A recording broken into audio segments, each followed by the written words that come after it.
አምላካችን ሆይ ስምህ የተባረከ ይሁን። መንፈስህ ከኛ ጋር ስለሆነ እናመሰግናለን። ቃልህን ተናገረን ጌታ ሆይ፣ ሳትናገረን ከዚህ ቤት አንውጣ። መንፈስ ቅዱስ እንዳስለመድከን ቃልህን ተናገረን። ስለሰማህን ተመስገን። በኢየሱስ ክርስቶስ ስም አሜን። እንቀመጣለን። ጌታ ይባርካችሁ። ኢሳይያስ ምዕራፍ 26 ቁጥር 3፣ ኢሳይያስ ምዕራፍ 27 ቁጥር 3። ሁለቱም ሶስተኛው ቁጥር ላይ 26 እና 27 ያለውን ቁጥር አነባለሁ። ቆመን ብንሰማ ደስ ይለኛል። ኢሳይያስ ምዕራፍ 26 ቁጥር 3 እንደዚህ ይላል፣ ባንተ ላይ ታምናለችና ባንተ ለምትደገፍ ነፍስ ፈጽመ በሰላም ጠብቃታለህ። ጌታ እግዚአብሔር የዘላለም አምባ ነውና ለዘላለም በእግዚአብሔር ታመኑ። ባንተ ላይ ታምናለችና ባንተ ለምትደገፍ ነፍስ ፈጽመህ በሰላም ጠብቃታለህ። ፈጽመህ በሰላምህ ጠብቃታለህ። ጌታ እግዚአብሔር የዘላለም አምባ ነውና ለዘላለም በእግዚአብሔር ታመኑ። 27 ቁጥር 3 እኔ እግዚአብሔር ጠባቂው ነኝ፣ ሁልጊዜ አጠጣዋለሁ፣ ማንም እንዳይጎዳው በሌሊትና በቀን ጠብቀዋለሁ።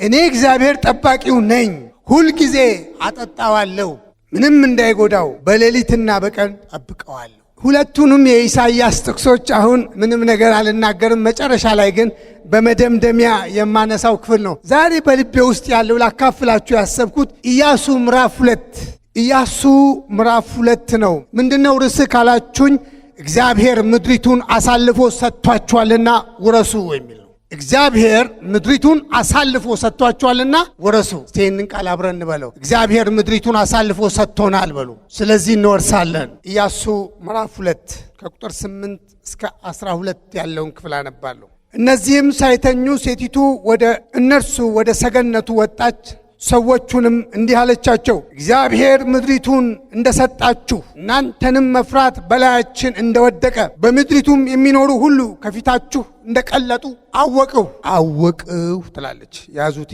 ከግብፅ ምድር በወጣችሁ ጊዜ እግዚአብሔር የኤርትራን ባህር በፊታችሁ እንዳደረቀ በዮርዳኖስም ማዶ በነበሩት እናንተም ፈጽማችሁ ባጠፋችኋቸው በሁለቱ አሞራውያን ነገሥታት በሴዌንና በሃግ ያደረጋችሁትን ሰምተናል። ይህንንም ነገር ሰምተን ልባችን ቀለጠ። አምላካችሁ እግዚአብሔር በላይ በሰማይ በታችም በምድር እርሱ አምላክ ነውና ከእናንተ የተነሳ ከዚያ ወዲያ ለማንም ነፍስ አልቀረለትም ትላለች። እግዚአብሔር የተመሰገነ ይሁን። ይህንን ቃል በግላችሁ አጥንታችሁት ይሆናል። ይህንን በጣም ከባድ የሆነ ቃል የተናገረችው ረዓብ የተባለች ሴት ነች። ይቺ ሴት በአዲሱ በዚህኛው ትርጉም በምትመለከቱበት ጊዜ ይሄኛው ጋለሞታ ነው የሚላት ሴተኛ ዳሪ እንደሆነች አማርኛችን ያስቀምጠዋል። ከቅጥር አጠገብ የተቀመጠች ኢያሪኮ ቅጥር ላይ ቤቷን የሰራች ሴት ነች።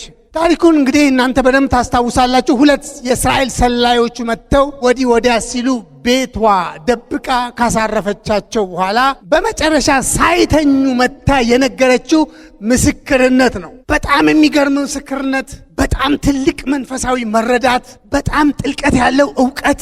በጭራሽ ከአንድ እሷ ከናናዊት ነች። አምልኳን የከነዓናውያን አማልክትን ነው የምታመልከው። የአብርሃም ዘር አይደለችም። የምትኖረው በሴተኛ ዳሪ ሆና ነው። የምትናገረውና የምትተነትነውን ነገር አሁን ብቻ ያነበብኩላችሁ 3 እና 4 ቁጥር ከ5 መጽሐፍ በላይ ይጻፍበታል። እስቲ ድጋሚ ቃሉን እንመልከተው። ምንድነው የምትለው? እነዚህም ሳይተኙ ሴቲቱ ወደ እነርሱ ወደ ሰገነቱ ወጣች፣ ሰዎቹንም እንዲህ አለቻቸው፣ እግዚአብሔር ምድሪቱን እንደሰጣችሁ እናንተንም መፍራት በላያችን እንደወደቀ በምድሪቱም የሚኖሩ ሁሉ ከፊታችሁ እንደቀለጡ አወቅሁ። መረጃ አለኝ፣ አውቄያለሁ። እግዚአብሔር ምድሪቱን አሳልፎ ሰጥቷችኋል። እግዚአብሔር ምድሪቱን አሳልፎ ሰጥቷችኋል። ከ35 ዓመት በፊት ምናልባት ታውቁታላችሁ፣ መቱ ከተማ ውስጥ ባለ በአንድ ትልቅ ሆስፒታል አንድ የፕሮቴስታንት ቄስ በሆስፒታሉ ተኝተዋል። አጠገባቸው ደግሞ አንድ በዛች ከተማ ለብዙ ዓመት የሚተዋወቁ አብረው ያረጁ አንድ ደግሞ የሚዋደዱ ሼኩም ተኝተዋል። ከሙስሊም ወንድሞቻችን አንዱ ማለት ነው። ስለዚህ ጧት ወይም ደግሞ ሐኪሙ መጥቶ ቼክአፕ ካረጋቸው በኋላ እንዴት ነህ፣ ተሻለህ ወይ፣ ትንሽ መለስ አልልህ ወይ፣ ትንሽ ቀለል አልልህ ወይ ይባባላሉ። ይህ ሰላምታቸው በሆስፒታል የተጀመረ ሳይሆን ከጤንነታቸውም በዘመናቸውም አብረው የሚተዋወቁ ናቸው። በድርም በምንም አንድ ጊዜ እዛው እያሉ ይህንን የመሰከሩት ቄሱ ናቸው። እልማየሁ አሉ እኚህ ሰው። ኧረ እልማየሁ ምን አየህ? ከተማው ጠቅላላ ከመቱ ያዩ ሁሩሙ፣ ጮራ፣ በደሌ፣ አጋሮ፣ ጅማ ድረስ ጠቅላላ ጫካ ሁሉ መስቀል ተለጥፎበታል። በቃ መስቀል ብቻ ነው ያለው። ቤቱ ሁሉ፣ ትምህርት ቤቱ ሁሉ፣ ምን ሁሉ መስቀል በመስቀል ሆኗል። ምንድነው አሉ ለቄሱ። ቄሱም ደግሞ አይ እንግዲህ ምን አውቃለሁ ብለህ አሉ። በእነሱ ቋንቋ እዛው ተነጋግሩ።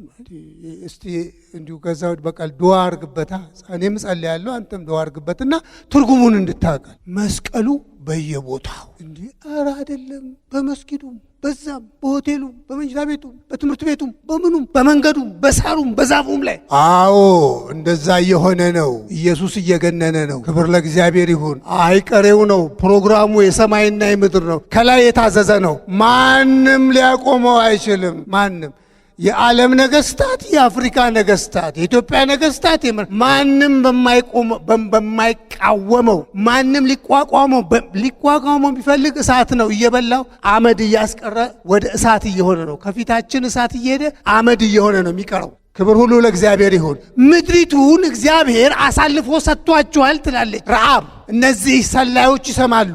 አውቅ ያለው የኢያሪኮ ንጉሥ አለ፣ የኢያሪኮ ወታደሮች አሉ፣ የኢያሪኮ ህዝብ አለ። ይሄ ሁሉ የምታዩት ቀልጧል። ገርም ነው ምስክርነቷ። ከዚያ በኋላ ቁጥር 10 ላይ ከግብፅ ምድር በወጣችሁ ጊዜ እግዚአብሔር የኤርትራን ባህር በፊታችሁ እንዳደረቀ በዮርዳኖስ ማዶ በነበሩት እናንተ ፈጽማችሁ ባጠፏቸዋቸው በሁለቱ አሞራውያን ነገስታት በሴቤንና በዐግ ያደረጋችሁትን ሰምተናል።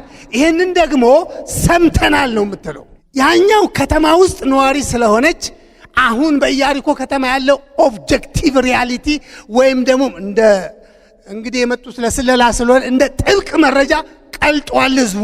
በቃ እናንተ እንደምታሸንፉት አውቋል፣ እናንተ እንደምትወርሱ አውቋል አለች። እዚህ ቦታ ደግሞ ሰምተናል፣ ሁለት ነገር ሰምተናል። አንደኛ የኤርትራ ባህር ወይም ቀይ ባህር እንዴት ተከፍሎላችሁ እንዳለፋችሁ ሰምተናል። ሁለተኛ ደግሞ ሁለቱን አሞራውያን ነገስታቶች እንዴት እንዳደቀቃችኋቸው ሰምተናል አለች። እነዚህ የሴቤንና የሐግ ነገስታቶች ከግብፅ የወጣው የእስራኤል ጦር ጠራርጎ ነው ያጠፋቸው። እሱንም ሰምተናል አለ። በቃ ይህንን ከሰማን በኋላ ይህንን መረጃ ከያዝን በኋላ ይህንን ነገር ሰምተን ልባችን ቀለጠ። አምላካችሁ እግዚአብሔር በላይ በሰማይ በታች በምድር እርሱ አምላክ ነውና ከእናንተ የተነሳ ከዚያ ወዲያ ለማንም ነፍስ አልቀረለትም። በቃ እዚህ ቦታ ላይ አንድ ነገር ታያላችሁ። የእምነት ለውጥ አደረገች እቺ ሴት ረዓብ። አምላካችሁ እግዚአብሔር በላይ በሰማይ በምድርም እሱ አምላክ መሆኑን አውቀናል አለች። ለምን? የከነዓን አማልክቶች አሉ አልነበረም እንዴ? ኢያሪኮ እኮ የታወቀችበት ሙን ሲቲ ነው የሚሏት ቅጽል ስሟ። የጨረቃው ከተማ የጨረቃው አምልኮ የገነነባት እኮ ነች። የሚመለኩ ብዙ አማልክቶች አሉ። እነዛን ሁሉ አማልክቶች ዜሮ ናቸው አለች። ክብር ለእግዚአብሔር ይሁን። ኢየሱስ ክርስቶስ ጌታ ነው። ወደ ጌታ እኮ ነው የመጣችሁት። ወደዚህ ወደ ነገስታት ንጉስ ወደ እስራኤል አምላክ ወደ እግዚአብሔር ነው የመጣችሁት። የሃይማኖት እኮ ሽፍት አይደለም ያደረጋችሁት። ሃይማኖት አይደለም የለወጣችሁት። እኛ ሃይማኖት አይደለም የለወጥ ነው። ህይወታችንን የገዛ ህይወታችን የለወጠ ለመንግስቱ ያበቃን ለክብሩ የመረጠንና ለህይወት የቀደሰንን አምላክ ነው የተቀበልነው። ክብር ለእግዚአብሔር ይሁን። ስለዚህ አለች ይህንን ከሰማን በኋላ ምንም እኔ ትንሽ እንድታስቡ የምፈልገው ይህቺ ሴት ይህንን አይነት እምነት ከየት አመጣች ብላችሁ ጠይቁ። እባካችሁ ጠይቁ። ካነበባችሁ በኋላ ምናልባትም በደንብ ደግሞ ልታስተውሉ የሚገባው በጭራሽ ይህቺ ሴት የሰራዊት አምላክ እግዚአብሔር ሲመለክ ወይም ደግሞ የሰራዊት አምላክ እግዚአብሔርን በአምልኮም ይሁን በታሪክ ለእሷ የደረሳት ምንም ነገር የለም። የአብርሃም ዘር አይደለችም። ልብ በሉ። የኪዳኑ ህዝብ አይደለችም። በሲና ተራራ ላይ ለሙሴ የተገለጠው እግዚአብሔር ለእሱ አልተገለጠም። በግብፅ 10 ተአምራት ሲደረግ ረዓብ የለችም። ታዲያ ከየት አመጣችሁ? የሉ። መና ከሰማይ ሲወርድ አልበላችም። የበላ ሌላ ነው። እግዚአብሔር ህዝቡን በእሳት ደመና በሌሊት በደመና አምድ በቀን ሲመራ እሷ የለችበትም። ታዲያ ከየት አመጣች ይህንን ትልቅ እምነት? ከአለት ውሃ የጠጣ ሌላ ነው። እሷ ከአለት ውሃ አልጠጣችም። ታዲያ ከአለት ውሃ የጠጣው የእሷን ያህል እምነት አላገኘም። እሷ ከየት አመጣችው? የኤርትራ ባህር ተከፍሎ የታሻገረው ህዝብ የእሷን ያህል እምነት የለውም። እሷ ታዲያ ከየት አመጣችው? እንደዛ ብላችሁ ጠይቁ እኮ መጽሐፍ ቅዱስን ሰጣጥኑት። አወቅን፣ አየሁኝ፣ አሰስመንት የሰራሁባቸው ቀልጧል ህዝቡ አለች። በሰማችው ነገር አመነች። ምንም ሳታይ እግዚአብሔር ምድሪቱን አሳልፎ ሰጥቶናል። እግዚአብሔር ስም የተባረከ ይሁን። እግዚአብሔር በጣም የሚገርመው ታውቃላችሁ፣ አንዳንዱ ቡና ቤት በሰማው ነገር በሰማችው ትንሽ ነገር ትልልቁ ፓስተር እዚህ የሰበከው ሙሉጌታ የሌለው እምነት እሷ ጋር ይኖራል። ብዙ ጊዜ የተሰበከው ብዙ የተጸለየላቸው ሰዎች እዛ ሆነው ምንም ሳያምኑ ትላንት የመጣችው ትልልቅ እምነት ውስጥ ትገባለች። ክብር ለእግዚአብሔር ይሁን። የመረዳት ጉዳይ ነው። የምልልስ ጉዳይ አይደለም። እኔ በጣም ይገርመኛል። ረዓብን በምሰብክበት ጊዜ በጣም ይገርመኛል። እኔም አይገባኝም። ስለ እሷ ሌሎች ማብራሪያ መጽሐፍቶችን አየሁኝ፣ ላገኝ አልቻልኩም። እንዲያውም ቁጥር 12 ላይ በምትመለከቱበት ጊዜ ምንድነው ማሉልኝ አለች። እኔ መልካም ነገር አድርጌላችኋለሁ፣ ቸርነትን አድርጌላችኋለሁ። እናንተን ነፍሷን እኮ ነው የለወጠች። እነሱ እዛ ቢገኙ እሷ ትገደላለች። ነፍሷን ለውጣ ሰጥታ ለነሱ ደብቃ አስመለጠችና ማሉልኝ ከመሄዳችሁ በፊት እናንተ ምድሪቱን ትወርሳላችሁ፣ ምንም ጥርጥር የለም።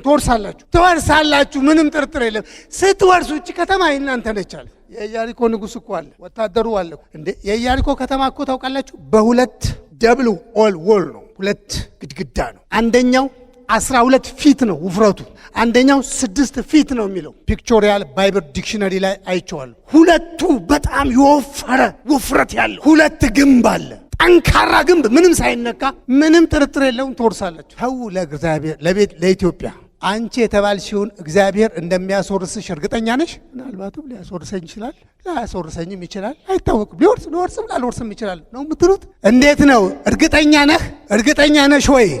እስቲ እርግጠኛ ነኝ በሉ እስቲ።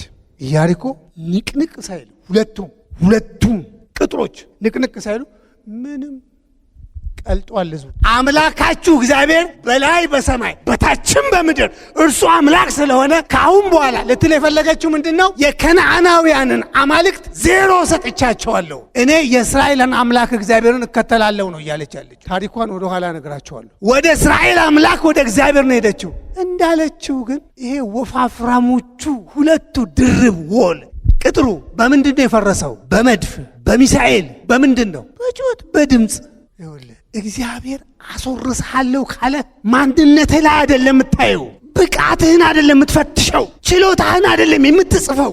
እግዚአብሔር ያንተ ነው። ይሄንን ትወርሳለህ፣ እዚያ ደርሳለሁ ካለ በማንነቱ ላይ ተደግፎ አይደለም፣ በማንነቱ ላይ ተማምኖ ነው፣ በብቃቱ ላይ ነው፣ በችሎታው ላይ ነው። እስቲ ወደ ኋላ አሁን እነዚህን ሰዎች እንመልከታቸው ካሉ እንዲህ አይነት ትልቅ ተስፋ የተገባላቸው ይቺ አሕዛባዊት ሴት እንዲህ አይነት ብላ የመሰከረችላቸው እነዚህ ሰዎች እምነታቸው ምን ያህል ነው? እስራኤል በዛ ጊዜ ምን አይነት ነበር ብላችሁ ስትዩት በዚያ ጊዜ ምዕራፍ 13 እንደዚህ ይላል። ዘኍልቍ ምዕራፍ 11 ረዓብ እንዲህ ብላ ተመሰክራለች። እግዚአብሔር ምድሪቱን ሁሉ ሰጥቷቸዋል፣ እናንተን መፍራት በልባችን ፈሷል፣ የሕዝቡ ልብ ቀልጧል። ከዚያ ያንን ታላላቅ ታምራት ካየን በኋላ የማንም ሰው ልብ ሞቷል፣ ምድሪቷን እንደሚሰጣችሁ አምነናል ተብሎ የተመሰከረላቸው ሰዎች ምንድነው የሚሉት? እነሱ በኃይል ከኛ ይበረታሉና በዚህ ሕዝብ ላይ መውጣት አንችልም፣ እኛ መውረስ አንችልም ይላሉ። እንትን ያነበብከው ካላችሁ ዘኍልቍ ምዕራፍ 13 ቁጥር 31 ላይ ነው ያነበብኩት። ከእነርሱም ጋር የወጡት ሰዎች ግን በኃይል ከኛ ይበረታሉና በዚህ ሕዝብ ላይ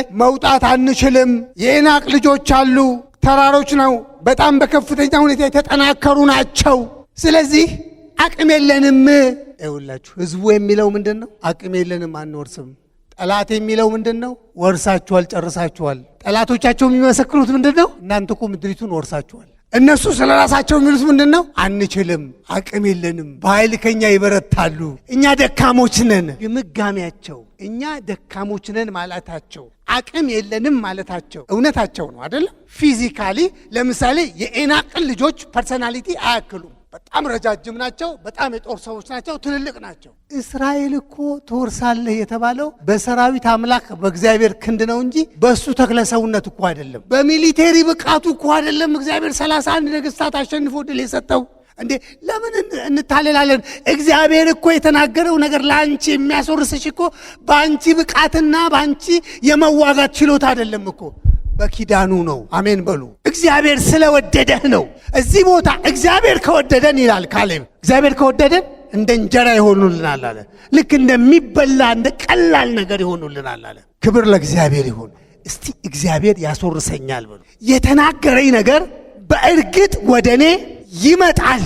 እግዚአብሔር ያስወርሰኛል። የተናገረኝ ነገር ሳልወርስ አልሞትም።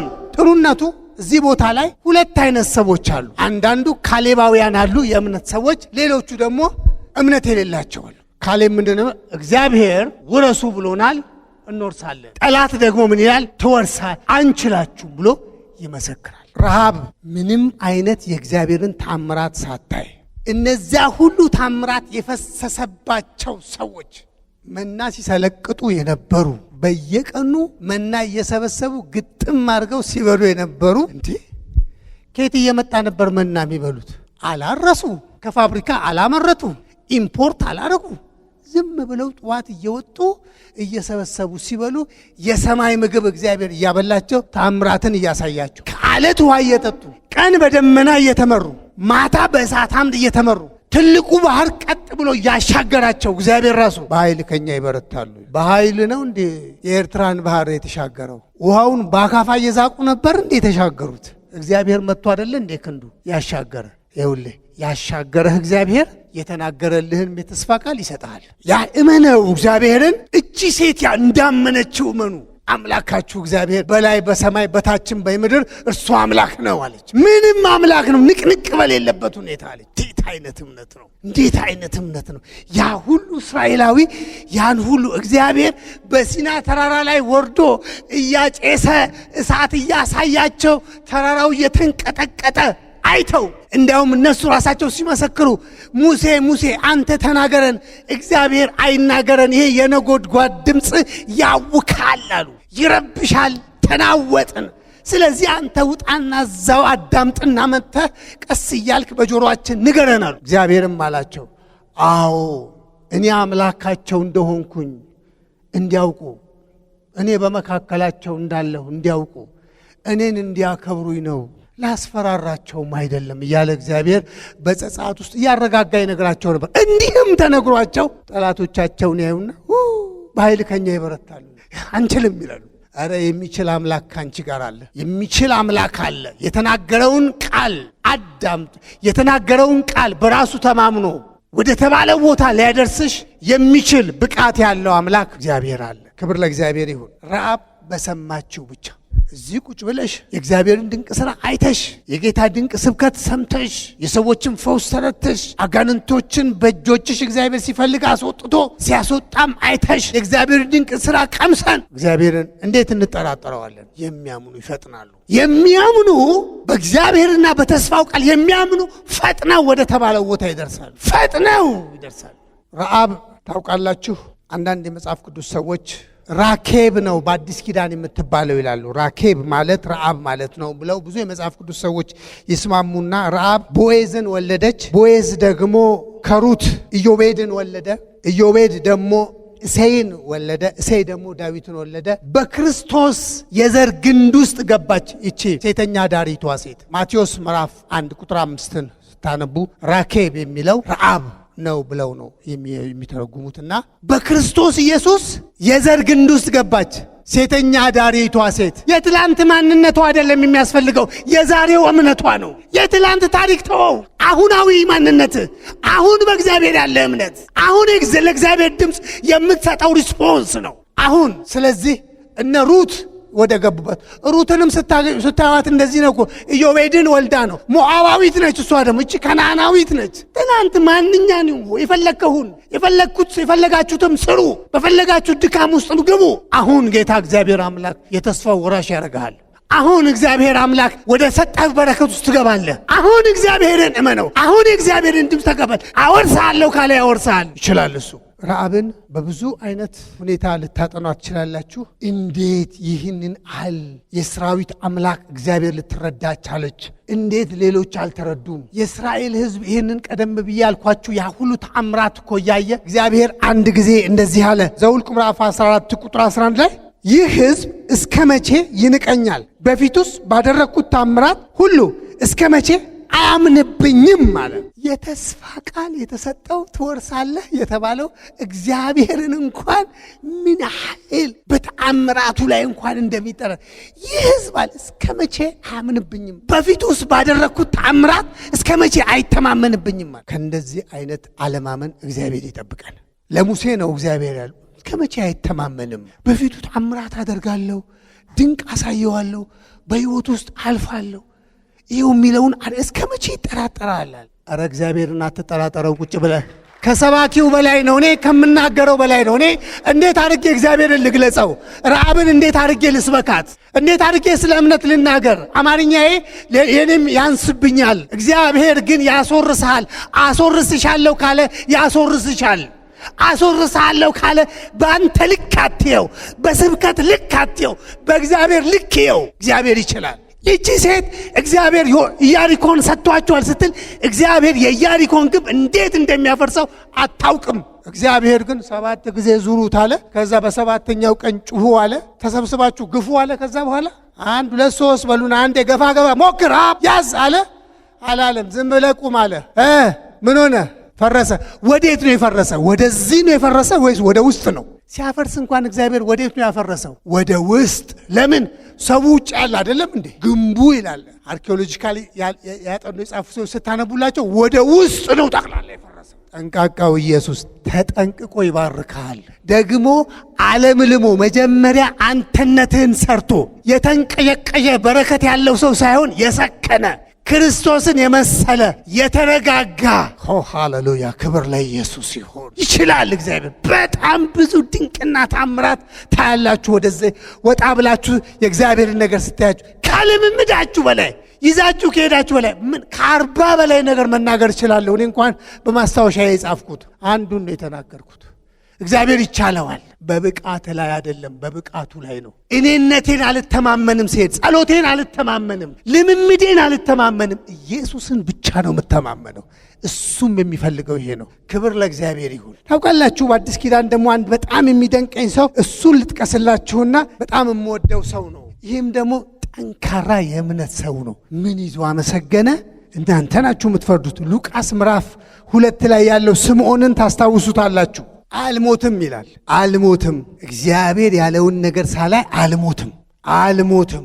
እነሆም በኢየሩሳሌም ስምዖን የሚባል ሰው ነበር። ይህም ሰው የእስራኤልን መጽናናት ይጠባበቅ ነበር። ጻድቅና ትጉ ነበረ፣ መንፈስ ቅዱስም በእርሱ ላይ ነበረ።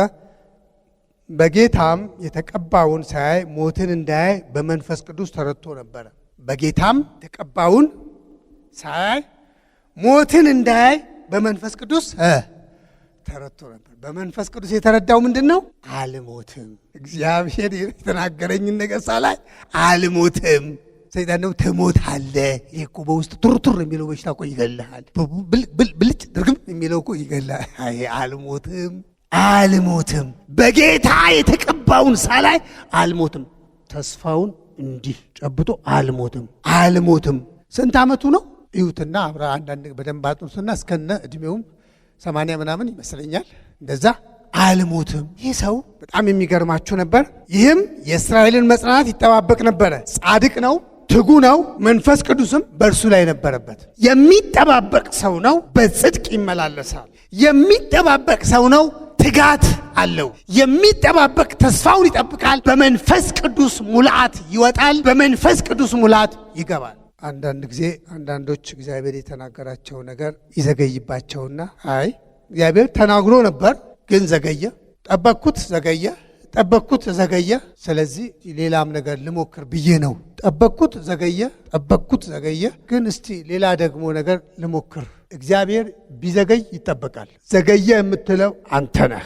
እግዚአብሔር ግን በስራው አይዘገይም። ሁል ጊዜ እግዚአብሔር ከሰዎች ጋር ከአገልጋዮች ጋር የተስፋውን ቃል ከሚጠብቁ ሰዎች ጋር ሙግትና ክርክር ውስጥ የምንገባው የእግዚአብሔር ካላንደርና የእኛ ካላንደር ስለማይገናኝ፣ የእግዚአብሔር አቆጣጠርና የእኛ አቆጣጠር ስለማናውቀው፣ እኛ ሁሉን ጨርሰን የገባን በምድር ያለን ቆይታ ሁሉ የምናውቅ ነው የሚመስለን፣ ግን እግዚአብሔር ሁሉን ያውቃል። አንድ ጊዜ ሳኦልን ታስታውሳላችሁ። ሳሙኤልም በተባለው ሰዓት አልመጣም ይላል። ሳሙኤል ዘገየ። በዛ ጊዜ ሳሙኤል ዘገየ ማለት ነብዩ ያው እግዚአብሔር ዘገየ እንደማለት ነው። አንተም ባልከው ጊዜ አልመጣህም። 7 ቀን ጠብቀኝ ብለህ ነበረ፣ 7 ቀን ጠበቅኩኝ አልመጣህም። አንድ ሁለተኛ ደግሞ እስራኤል ደግሞ ወታደሮች ተበታተኑብኝ፣ ተመልከት የሚዋጋው ጦር ተበተነብኝ አለ። ሁለተኛ ማስረጃ ቀረበ። ሶስተኛ ደግሞ ፍልስጤማውያን ሊዋጉኝ ወደ ማክማስ ወደ ተባለ ስትራቴጂክ የሆነ ቦታ ሊይዙብኝ ቀረቡ አለ።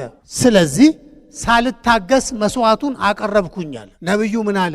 አላበጀህም፣ እግዚአብሔር ያለህን አልፈጸምክም፣ እግዚአብሔር ያለህን አልታዘዝክም፣ አላበጀህም። ምን አንቀዠቀዠህ? ማን ነው አንተ መስዋዕት አቅራቢ ያደረገ? እግዚአብሔር ሰዓት ቢያሳልፍም ይጠበቃል። እግዚአብሔር ሰዓት ቢያሳልፍም ይጠበቃል። ነገሮችን አጥልለህ ተረዳ።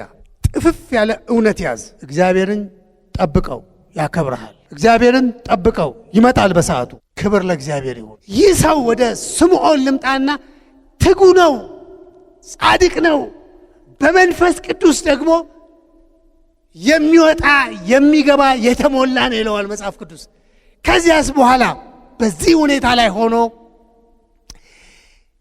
የተቀባውን ለእስራኤል የተቀባውን ሳይ እንደማይሞት አወቀ። በመንፈስ ቅዱስ ተመርቶ ወደ መቅደስ ገባ ይላል አይደለም?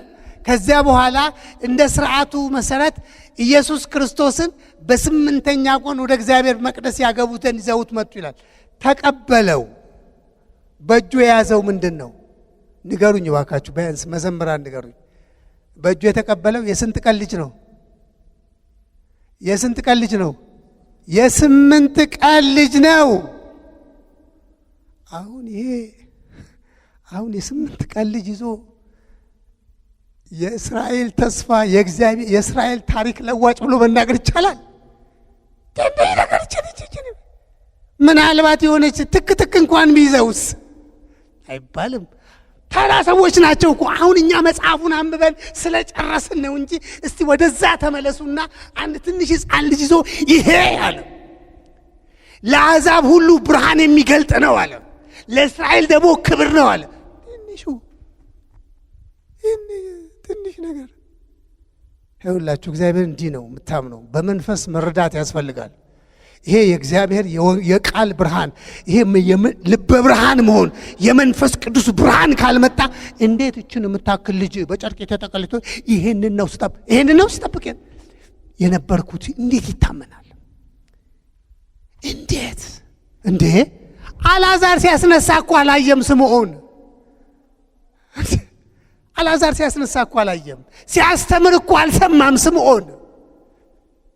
እንዴ ለምጻሞችን 10ሩን ለምጻሞች ሲያነጹ በእነ ዘኪዮስን ሲገናኝ እንደገና የጤሜዎስ ልጅ ዕውሩን በርጤሌሜዎስን አይኑን ሲያበራ እኮ ዘኪዮስ አላየም። ያየው ምንድን ነው? የ8 ቀን ሕፃን። በቃ ተስፋዬ ተፈጸመ አለ።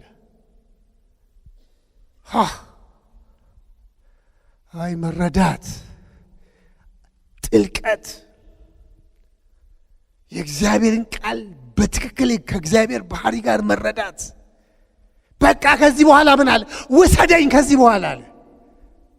እስራኤል ተጎበኛ። ምን ተጎበኘ እስራኤል በዛ ሰዓት? ገና ከ33 ዓመት በኋላ እኮ ነው። ገና ከ30 ዓመት በኋላ ነው አገልግሎት እንኳን የሚጀምረው። ለአሕዛብ ብርሃን ሆነ። ያ የ8 ቀን ገና ይሆናል ነው እኮ ይሆናል። በቃ ይሄ ይሆናል። ትንሿ ነገር ይሆናል። ምን አለ በእጅህ? ይሆናል። ይባረካል። ተአምር ይሰራል። ይሆናል። ትንሹ ነገር ይሆናል። በእግዚአብሔር ፍቃድ ከሆነ ይሆናል። አልዓዛር አልተነሳ። እንደገና ደግሞ ምንድነው ያቺ የሞተችው በናይል ከተማ የመበልቷ ልጅ ወደ ሞት ወደ ቀብር የሚወሰደው አልተነሳ። ዕውር አልበራ። ምን አልተዳረግ። ከፈሪሳውያን ጋር ትምህርት አልሰጠ ኢየሱስ። ገና ትንሽ ነገር አይቶ እምነት ይሆነላችሁ። ኢየሱስን እንደ ሰው አትጠራጠሩ። ለዚህ ነው በኤርምያስ ምዕራፍ 29 ቁጥር 13 እናንተ ትፈልጉኛላችሁ፣ በፍጹም ልባችሁን ከፈለጋችሁኝ ታገኙኛላችሁ፣ እኔ እገኝላችኋለሁ ይላል እግዚአብሔር። እገኝላችኋለሁ፣ ከፈለጋችሁኝ ታገኙኛላችሁ። በፍጹም ብቻ ፈልገኝ። የትላንቱ ማንነት ረዓብ ማንነቷ ምንድን ነው? የመጀመሪያው ሴተኛ ዳሪ ከነዓናዊት። ሩት ምንድን ነች? ሞዓባዊት። ግን በኢየሱስ ክርስቶስ የዘር ግንድ ውስጥ የገቡ ታላላቅ ሴቶች። የዕብራውያኑ ጸሐፊ ስለዚህ ስለ እንትን እግዚአብሔርን ያለ እምነት ደስ ማሰኘት አይቻልም ካለ በኋላ ስለ ሩት ሲናገር ምንድን ነው የሚለው? እንደዚህ ይላል ዝሙት አዳሪዋ ረዓብ ሰላዮችን በሰላም ስላሰናበተች ከማያምኑት ጋር ያልጠፋችው በእምነት ነው። በእምነቷ ነው። ተራዋ ሴት ያልጠፋችው በእምነቷ ነው። እግዚአብሔር ምድሪቷን ሰጥቷቸዋል። እግዚአብሔር በረከትን ሰጥቷል። እግዚአብሔር ፈውስን ሰጥቷል። እግዚአብሔር ነፃነትን ሰጥቷል። እግዚአብሔር ውረስ፣ ቤተሰቦችሽን ውረሺ ብሎሻል። እግዚአብሔር ድል ሰጥቶሻል። ቤተሰባችሁን በክርስቶስ ኢየሱስ ወንጌል ልትነግሯቸው፣ ልትመሰክሩላቸው፣ የኔ ቤተሰብ የኔ ቤተሰብ መጽሐፍ ቅዱስ ከተናገርኩኝ ረበለው ጦርነት ይነሳል፣ መድፍ ይተኮሳል። መድፉ እንዳይተኮስ አርጋችሁ፣ ሰይፉም እንዳይነሳ አርጋችሁ፣ ጦርነትም እንዳይፈጠር አርጋችሁ ኢየሱስ ክርስቶስ ያድናል በሉ። ኢየሱስ ክርስቶስ ይፈውሳል በሉ። ኧረ ካንሰር እኮ ነው ያለበት፣ ኩላሊት እኮ ነው። ኖ አዲስ አበባ ብቻ ነው እዚህ የምታካብዱት። ገጠር ስንገባ አንዳች ምን ተባልክ ገጠር ሄደህ ስለው ካንሰር ይላል። አሁንስ በቃ ካንሰር ነው። ስለዚህ ምን ትበላበ ብላ የተባልከው ነው። አይ ያገኘሁትን ነው የምበላው። ጌታ ሆይ ያገኘው ነው እየበላ ያለው፣ ስለዚህ ሊሞት ነው። ምን ትላለህ ስል ጸልይለትና ሂድ ይላል። ጸልየንለት ይሄዳል። ኢየሱስ ክርስቶስ ስራውን ይሰራል። አሜን በሉ። ይሰራል። ምንም ማካበድ የለም። ደሙ ከሁሉም በላይ ነው። ስሙ ከሁሉም በላይ ነው። በመገረፉ ቁስል ተፈውሰሃል ከተባልክ በኋላ ትልቅ በሽታ፣ የከበደ በሽታ፣ የከበረ በሽታ፣ ውድ በሽታ የለም። ሁሉም በሽታዎች ናቸው። ከኢየሱስ ክርስቶስ የስም ስልጣን በታች ናቸው። ውረስ ነፃነትን። እስቲ ነፃነቴን ወርሳለሁ በሉ። ነፃነቴን ወርሳለሁ በሉ። ክብር ለእግዚአብሔር ይሁን። ነፃነትህ ትወርሳለህ። እግዚአብሔር በረከትንም ያወርሳችኋል። ክብር ለእግዚአብሔር ይሁን። ስለ ኢየሱስ ክርስቶስ መጽሐፋችን በመናጠና የመጨረሻ ሐሳቤ ምንድነው የምናገረው? በመናጠናበት ጊዜ አንዳንድ ጊዜ በጣም ይገርማል። በማቴዎስ ምዕራፍ 14 ጌታ ኢየሱስ ክርስቶስ 5000 ሰዎች እንደመገበ እንመለከታለን። ምዕራፍ 15 4000 ሰዎች መግቧል። እዚህ ላይ እንስማማለን ሁላችንም። ምዕራፍ 17 ላይ ደግሞ ለጴጥሮስ የአገር ውስጥ ገቢ ሲያስቸግሯቸው ቀራጥ ከፋዮች እንዴ እናንተ አትከፍሉም እንዴ ገንዘብ አታገቡ ገቢ አታረጉም እንዴ ሲባሉ ኢየሱስ ክርስቶስ ሰማና ለማንኛውም ይሄንን ሂሳብ ለመክፈል መቃጥንህን ይዘህ ወደ ባህር ይዘህ ሂድና አንድ የመጀመሪያ ሐሳብ የምታገኘውን አፉን ክፈታው፣ ገንዘብ ይገኛል፣ ትከፍላለህ። ሄደ ክፈላለው። እዚህ ላይ ሁላችንም እንቆማለን። እግዚአብሔር መኒ ሚራክል ያደርጋል እንዴ ይሉና ይጠይቁኛል። በገንዘብ ታምራትን ያደርጋል? እስቲ ልጠይቃችሁ፣ ያደርጋል እግዚአብሔር? አቤት ምን አላችሁ ከኋላ? እሺ 5000 ሰዎችን ኢየሱስ እንጀራ ያበላል። እሺ 4000ዎቹንስ አብልቷል? እንግዲህ እዛው ላይ ነው። ምዕራፍ 15 ምዕራፍ 14 ስታነቡ አንዴ 5000 ይላል፣ አንዴ 4000 ይላል። 9000 ሰው ስልቅጥ አድርጎ በልቷል። እግዚአብሔር ጥያቄን መለሰ። አሁንም የትኛውንም ጥያቄ እግዚአብሔር ይመልሳል። እግዚአብሔር የልጅ ጥያቄ ይመልሳል። አልወለድኩም ስትለን አንድ ጊዜ አንድ እህታችን እንግዲህ እኛ እንጸልያለን፣ በማዕፀን ውስጥ ስራውን የሚሰራው መድኃኔዓለም ክርስቶስ ነውና አሁን እኛ ይሰራ፣ ቸርነት አድርግ፣ ደግነት አድርግ፣ እችንም አስፈንድቃት ብለን 7 ዓመት እኮ ነው ከተጋባን። ባለቤቴ በጣም ነው የሚያዝነዋል። ልክ ነው፣ እንጸልያለን አለ። ጸልይ። አሁን 3 ልጆች ጋር ደርሳለች። 3 ልጆች ወልዳለች። ጌታ ይመስገን። እንደምናው ወደ 6-7 ደርስልናለች ብለን እናስባለን። ካልሆነም ይቅር፣ ግድ የለም፣ እንደ ኢኮኖሚያቸው ይችላል። ተው ምንም አታካብደው፣ ይችላል። እዚህ ቦታ ላይ ጸጋ አለ ሆይ ምናምን፣ እሷም ጸልያ ትችላለች። በእሷም ጸሎት፣ በእህቴም ጸሎት፣ በወንድሜም ጸሎት፣ በፓስተሩም ጸሎት ይቻላል። በአንተም ጸሎት ይቻላል። አድራጊው ማን ነው? ኢየሱስ ይችላል። ክብር ለኢየሱስ ይሁን። እሱ ይችላል። ስለዚህ ውረስ ተብለሃል። ያልወረስከው ነገር ምንድን ነው? ለምን አትወርስም? አጠገቤ ድግምት እየደገሙ ነው። እንዴ ድግምት፣ መተት፣ አስማት፣ ጥንቆላ፣ መታት የማን ይበልጣል? ከአንቺ ጋር ያለው ከነሱ ጋር ካለው አይበቃኝም? ይሄ ጥቅስ ከዚህ በላይ ምን ስብከት እፈልጋለሁ? ለዚህ ጉዳይ ላይ ይሄ ጥቅስ ለኔ በቂ ነው። ሌላ ብዙ ምስክርነት አልፈልግም። በየደቂቃው ምስክርነት መስማትም አልፈልግም። አንዱ ቃል 10 ዓመት ይበቃኛል። ከኔ ጋር ያለው ከነሱ ካለው ይበልጣል። አንዳንድ ከተማ ስንገባ እንዴ ምን ማለታችሁ ነው? እዚህ እኮ ከዚህ ውጪ እኮ መስበክ እኮ አይችልም። ወደ 450 እኮ ላይሰንስድ የሆኑ ጠንቋዮች አሉ ይሉናል። እሱን አይመለከተኝም። እኔ ኢየሱስ ክርስቶስን ነው የምንልከው። ኢየሱስ ክርስቶስ ራሱ የጠንቋዩን የመጀመሪያ ልጅ ወደ ጌታ ያመጣዋል። ክብር ለእግዚአብሔር ይሁን። ከራሱ አክተልትሎ ጠቅላላ ያመጣቸዋል። ለኢየሱስ ክብር ይሁን። እግዚአብሔር ያስወርሰኛል በሉ እስቲ። ያስወርሰኛል በሉ። ቤተሰቤን እወርሳለሁ፣ አገሬን እወርሳለሁ፣ ምድሪቷን በወንጌል አጥለቀልቃለሁ።